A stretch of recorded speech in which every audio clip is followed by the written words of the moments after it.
If you compare the sports industry revenue wise, it's 3x multiple of software industry worldwide.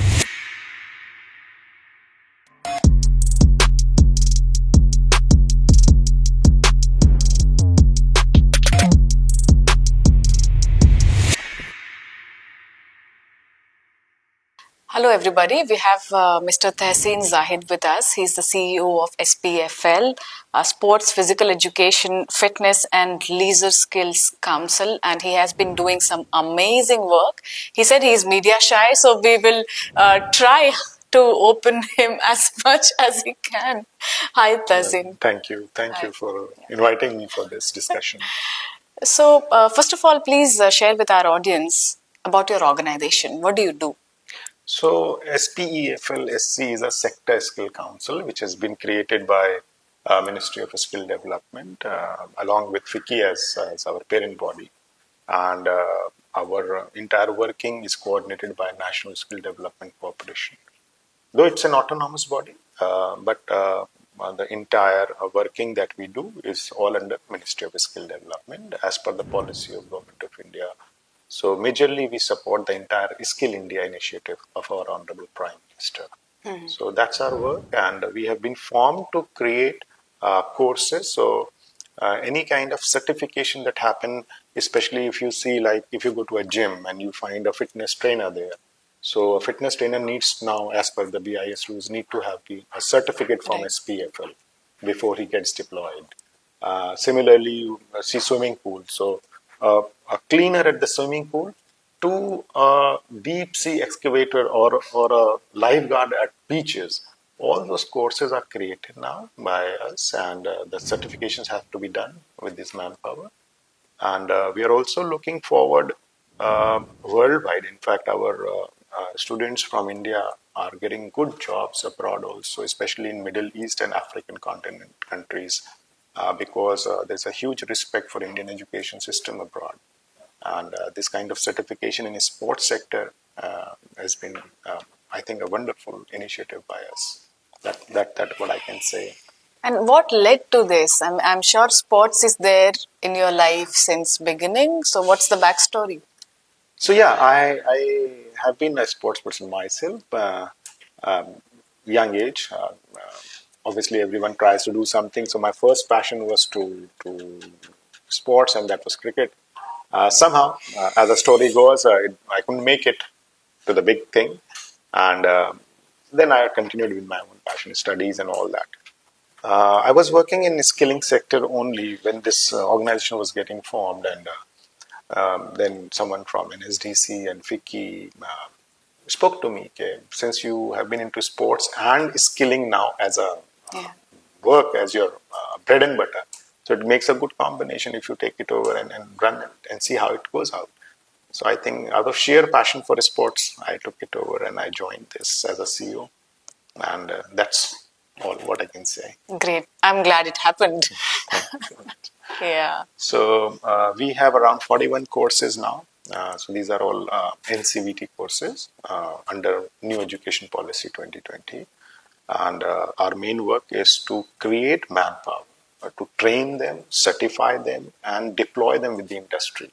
So right from the sports manufacturing to sports services, sports broadcasting, data analytics. So all those kind of courses and content have been created.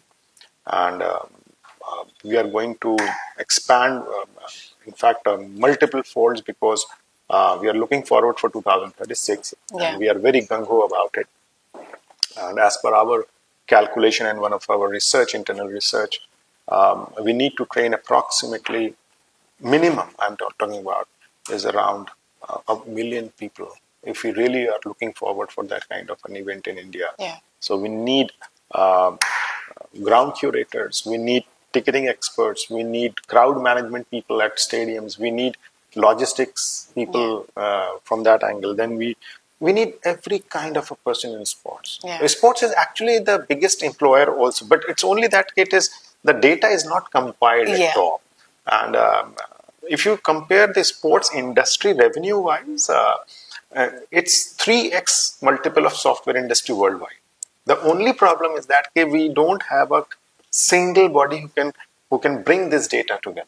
And it's in fragments. It's fragments. So sports is not only for medals. If you go and if you see a little boy playing cricket in a gully or at a park, still he's buying a bat, he's buying a ball to play. That is also a part of industry. So if you put all these together, it's a huge industry. Absolutely, and the catalyst is that it contributes to a healthier and a fitter nation. You see, healthy.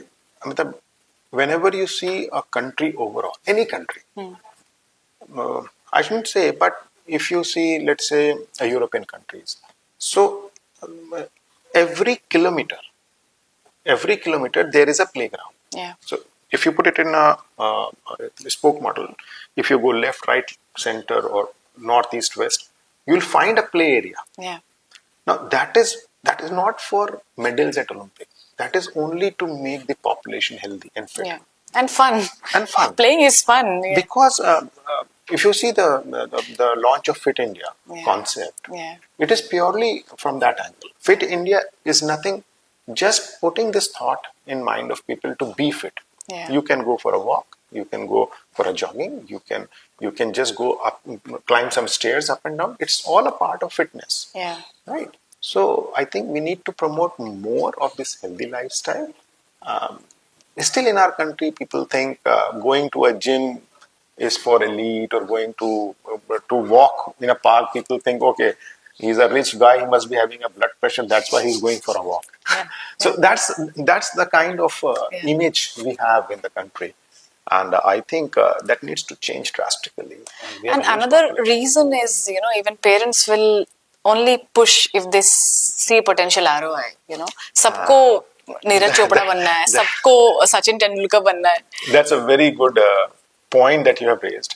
So in one of my discussions, we work with CBSC very closely on our programs there. And SPFL also has created programs for schools to adopt for physical activity. So age-appropriate physical activity. Yeah. So what is happening in schools, generally you see, there is a PTI, a physical trainer.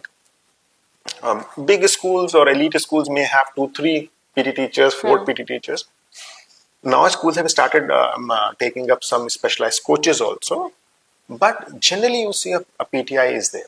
Now that PTI who has done a BPEd program, let's say 20 years back, he has that knowledge, and all my respect for him. But things have changed drastically over the years, especially in the fitness industry. Yeah. With a lot of science coming into the background, things have developed differently. So if you see a kid who is 4 years old at preparatory classes, and a kid who is 7 years old who is in, let's say, class 3, the bone density, the muscle strength is entirely different. And also gender, boy child, girl child. There are so many other factors. You can't fit everyone into one frame. Yeah. So you have to develop activities according to the age, right? What they can do and what they can adopt. Yeah. Right. So we have developed those programs for schools. The other thing which comes now, what you said, parents. So what we are trying to do is, with physical activity at a school, if I am able to give them a certificate which carries credit points as per new education policy, that will change the scenario. Because ultimately Indian parents look at, end of the day, what has my son or a daughter got in return. Yeah. And everyone looks at from an academic perspective. Correct. So if I may be wrong, people may shoot me down one day, but I feel, personally, that's my thought, sports need to have linkages to academics. Right. Right. Every institute in India, school, college, ITIs, polytechnic, universities, they need to inbuild sports from an academic perspective. Yeah. So if you are able to give some kind of marking, not marking system, but maybe some kind of credit point system to what a kid is doing in school. So after a year, a class 1 student gets a certificate claiming, okay, he has successfully completed this program. Yeah. And gets, let's say, 0.25 credit points in education system. I think we'll be able to do it. Then the parents will start looking at it from a different angle. And it will be so good for the students. Yes. People like us, we won't have to choose academics over sports, Correct. right? Correct. So that is what we are trying to work out, and closely with the ministries and all the academic stakeholders. And I'm sure we'll be able to bring this concept by next year academic session. And we'll be offering these kind of certificates to schools. And if they want to adopt the program, you're most welcome. Great. And coming back to again 2036, we Yep. all are looking forward to it. And so we are a media organization. A lot of our fans and audience, most of them, they are sports fans at the first place, but a lot of them also aspire to be a part of the sports ecosystem and industry. So because they will be watching this conversation, so if these people, if they want to be a part of the skilling workforce towards 2036, how can they reach out to you? Or It's very simple. everything? It's a public organization there, and everything is in open. And you just come to our website. There's a website. So we have all the courses listed there. We have training centers across India. So we have around 170 odd training centers across the country. And they can just look at what is their passion. For example, someone has been a swimmer, for example.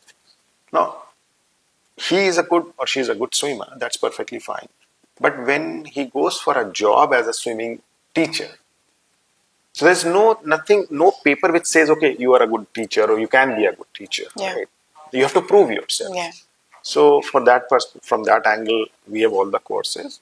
So as per your passion, as per your thing, you can just select a course which is listed there.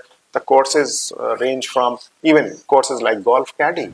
So no one would have believed that a golf caddy has a proper course from NCVT, and he gets a NCVT certificate now. So from that to a level of, deep sea excavator is a very, very highly skilled job where a lifeguard goes into deep sea to rescue people. Yeah. So that's a very high paying job. Yeah. And it's a huge demand because all over the Southeast Asian countries where the huge beaches are there and some long coastlines are there, they need lifeguards. Yeah. And who else than India can provide that? Yeah. Because we have everything. We have the best minds. We have young population. We have good certification system. Um, Top it all, we know basic English, Yeah. which is the Yeah. most important factor Yeah. for a job abroad. Yeah. So I think coming 10 years, India is going to rock. I must say, what you're doing is phenomenal. You're professionalizing the entire broken chain, if I can say, and Yeah. bringing it together. It's kudos to you. Thank you so much. Thank Yeah. you. Yeah. Thank you for that.